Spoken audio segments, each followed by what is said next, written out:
Many local beaches are fouled up from the recent storms. The creeks were loaded up with stagnant water and trash that was accidentally or intentionally dumped down the banks. News Channel 3 senior reporter John Palmentary joins us live. And John, some areas are impacted worse than others.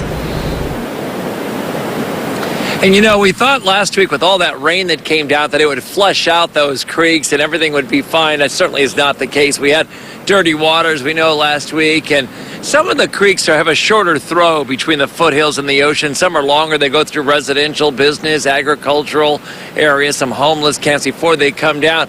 And what we did find by going up and down the coastline today is that it can be a real mess.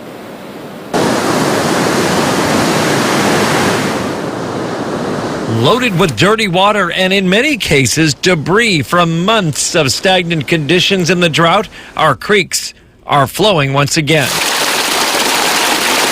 When the river first broke, I was here. It took a half hour for that thing to drain, and there was 4-foot banks. You can see the murky water and, in some cases, much larger items, and they're all heading to the ocean. Well, it looks like there's an old fence that washed ashore from probably some construction site down the creeks.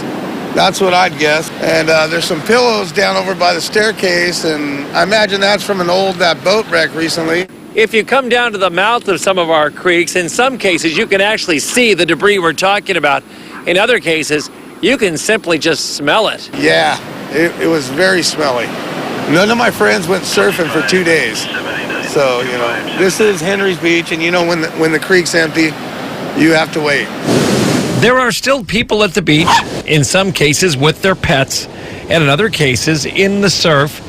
But most know the conditions are not always the healthiest right after a storm. You have to be conscious about where the outflows are. So after rainfall, you know, you have a lot of pathogens and other things that come out in the outflow. And just because there's so many sources where people don't take care of their septic systems or other systems, so you have all these point sources, the confluence of them creates a lot of, you know, bacterial output. Some beaches have more grooming programs and cleanup efforts than others, so the debris is picked up faster. But some creeks dump out where they are, and that's always a mystery if you're around when it's flowing.